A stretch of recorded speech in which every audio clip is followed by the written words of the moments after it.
Inaabangan kami.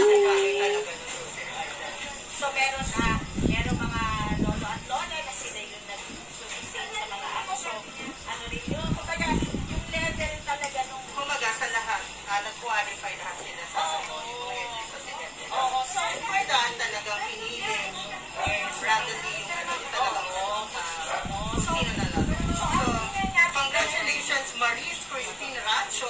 Ikaw ang napakaswerte nanalo ng 500 peso worth of hat from Hi guys tayo.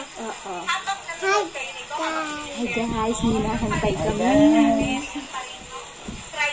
Hinino tayo.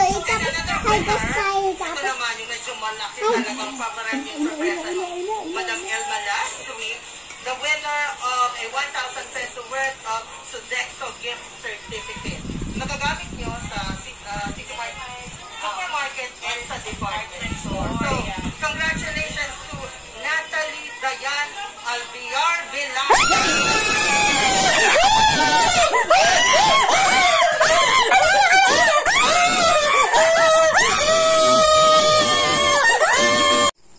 Hi guys! Don't forget to like, subscribe, watch, and share our YouTube channel. And don't forget to subscribe and click that notification icon so you don't miss our latest videos and kulitan. see you! Bye! Congrats to me!